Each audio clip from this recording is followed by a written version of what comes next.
Assalamualaikum warahmatullahi wabarakatuh. Saya Sinta Nurrohma. Saya dari kelompok 1 akan membacakan subunit terakhir, yaitu penyesuaian diri remaja. Nah, untuk materi yang pertama yaitu konsep dan juga proses penyesuaian diri remaja. Nah, berdasarkan pengalaman-pengalaman yang telah didapat di sekolah dan di luar sekolah, ia memiliki sejumlah banyak pengetahuan, kecakapan, minat bakat, dan juga sikap etika. Dengan pengalaman-pengalaman itu, secara keseimbangan dibentuk menjadi seorang pribadi seperti apa yang dia miliki sekarang dan menjadi seperti pribadi tertentu di masa mendatang.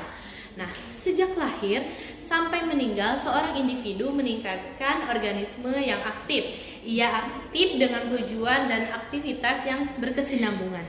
Ia berusaha untuk memutuskan kebutuhan-kebutuhan jasmaninya dan juga semua dorongan dan memberi peluang kepadanya untuk berfungsi sebagai anggota kelompoknya. Yang pertama yaitu pengertian penyesuaian diri. Penyesuaian diri dapat diartikan atau dideskripsikan sebagai berikut, yaitu penyesuaian berarti adaptasi, dapat mempertahankan eksistensinya atau bisa survive, yang memperoleh kesejahteraan jasmania dan rohania, dan dapat mengandalkan relasi yang memuaskan dengan tuntutan sosial. Nah, yang kedua, proses penyesuaian diri. Penyesuaian diri adalah proses bagaimana individu mencapai keseimbangan diri dalam membenahi kebutuhan sesuai dengan lingkungan. Seperti kita ketahui bahwa penyesuaian yang sempurna tidak pernah tercapai. Nah, yang ketiga, karakteristik penyesuaian diri. Rintangan-rintangan itu mungkin terdapat dalam dirinya atau mungkin di luar darinya. Dalam hubungan dengan rintangan-rintangan tersebut, ada individu-individu yang dapat melakukan penyesuaian diri secara positif. Namun ada pula individu-individu yang melakukan penyesuaian dirinya secara salah atau negatif. Nah, berikut ini adalah ditinjau karakteristik penyesuaian diri yang positif dan penyesuaian diri yang salah atau negatif. Nah, penyesuaian diri secara positif tidak melakukan adanya ketegangan emosional. Yang kedua, tidak menunjukkan adanya mekanisme-mekanisme psikologis. Yang ketiga, tidak menunjukkan adanya frustasi pribadi. Yang keempat, memiliki pertimbangan rasional dan juga pengarahan diri. Yang kelima, mampu dalam belajar. Yang keenam, menghargai pengalaman. Dan yang terakhir, bersikap realistis dan juga objektif. Dalam melakukan penyesuaian diri secara positif, individu akan melakukannya dalam berbagai bentuk, antara lain: 1. Penyesuaian diri dengan menghadapi masalah secara langsung. Dalam situasi ini, individu secara langsung menghadapi masalahnya dengan segala akibat-akibatnya. Yang kedua, penyesuaian dengan melakukan eksplorasi atau penjelajahan. Dalam situasi ini, individu mencari berbagai bahan pengalaman untuk dapat menghadapi dan memecahkan masalahnya. Dan yang ketiga, ada penyesuaian dengan trial dan error atau coba-coba. Dalam cara ini, individu melakukan suatu tindakan coba-coba dalam arti kalau menguntungkan diteruskan, kalau tidak diteruskan. Dan yang keempat, ada penyesuaian dengan substitusi atau mencari pengganti. Jika individu merasa gagal dalam menghadapi masalah, maka ia dapat memperoleh penyesuaian dengan jalan mencari pengganti. Dan yang kelima, penyesuaian diri dengan menggali kemampuan diri.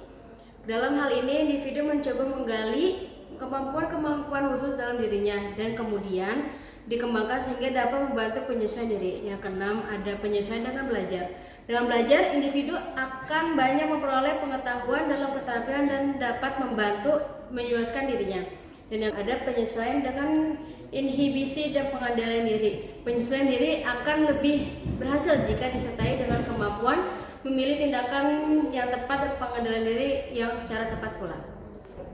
Dan yang terakhir ada penyesuaian dengan perencanaan yang cermat. Dalam situasi ini, tindakan yang dilakukan merupakan keputusan yang diambil berdasarkan perencanaan yang cermat. Keputusan diambil setelahnya dipertimbangkan dari berbagai segi, antara lain segi untung dan segi ruginya.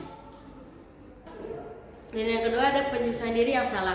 Penyesuaian diri yang salah ditandai dengan berbagai bentuk tingkah laku yang serba salah, tidak terarah, emosional, sikap yang realistis, agresif, dan sebagainya. Ada 3 bentuk reaksi dalam penyesuaian, salah satunya dia reaksi bertahan, reaksi penyerang, dan yang ketiga ada reaksi melarikan diri. Yang selanjutnya ada kondisi jasmania. Kondisi jasmania seperti pembawaan dan struktur fisik dan temperamen sebagai disposisi yang diwariskan. Aspek perkembangannya secara intrinsik berkaitan erat dengan susunan atau kontribusi tubuh. Karena struktur jasmania merupakan kondisi primer bagi tingkah laku, maka dapat diperkirakan bahwa sistem syaraf, kelenjar, dan otot penelitian merupakan faktor yang penting bagi proses penyesuaian diri. Lalu yang selanjutnya ada perkembangan, kematangan, dan penyesuaian diri. Dalam proses perkembangan, respon anak berkembang dari respon yang bersifat instinktif menjadi respon yang diperoleh melalui belajar dari pengalaman. Faktor psikologis yang mempengaruhi penyesuaian diri diantaranya adalah pengalaman, belajar, kebutuhan-kebutuhan determinasi diri, dan frustasi. Baik, pembahasan selanjutnya yaitu permasalahan-permasalahan pada penyesuaian diri remaja. Tingkat penyesuaian diri dan pertumbuhan remaja sangat bergantung pada sifat orang tua dan suasana psikologis dan sosial dalam keluarga. Seperti contoh, sikap orang tua yang penolakan orang tua terhadap anaknya dapat dibagi menjadi 2 macam. Seperti yang pertama yaitu penolakan, mungkin berupa penolakan terhadap sejak awal, di mana orang tua merasa tidak sayang kepada anaknya karena berbagai sebab. Dan yang kedua yaitu penolakan adalah dalam bentuk berpura-pura tidak tahu atas keinginan anaknya. Lalu selanjutnya yaitu sikap orang tua yang otoriter, yaitu memaksakan kekuasaan dan otoritas kepada remaja juga akan menghambat proses penyesuaian diri remaja. Biasanya remaja berusaha untuk menentang kekuasaan orang tua dan gilirannya ia akan cenderung otoriter terhadap teman-temannya dan cenderung menentang otoritas yang baik di sekolah maupun di masyarakat. Dan selanjutnya yaitu perbedaan perlakuan antara laki-laki dan anak perempuan juga akan mempengaruhi hubungan antara mereka, sehingga menimbulkan rasa iri hati dalam jiwa anak perempuan terhadap saudaranya yang laki-laki. Dan keadaan ini akan menghambat proses penyesuaian diri anak-anak pada perempuan. Lalu yang terakhir yaitu permasalahan lain yang mungkin timbul adalah penyelesaian diri yang berkaitan dengan kebiasaan belajar yang baik. Bagi siswa yang baru masuk sekolah lanjutan mungkin mengalami kesulitan dalam membagi waktu belajar, yakni adanya pertentangan antara belajar dan keinginannya untuk aktif dalam kegiatan sosial, kegiatan ekstrakurikuler, dan sebagainya. Baik, dan pembahasan terakhir yaitu implikasi proses penyesuaian remaja terhadap penyelenggaraan pendidikan dan upaya-upaya yang dapat diajukan untuk memperlancar proses penyesuaian diri remaja khususnya di sekolah adalah yaitu yang pertama, menciptakan situasi sekolah yang dapat menimbulkan rasa betah bagi anak didik baik secara sosial, fisik maupun akademis. Lalu yang kedua, menciptakan suasana belajar mengajar yang menyenangkan bagi anak. Lalu yang ketiga yaitu untuk memahami anak didik secara menyeluruh baik prestasi belajar, sosial maupun seluruh aspek pribadinya. Dan keempat, menggunakan metode dan alat mengajar untuk menimbulkan gairah belajar.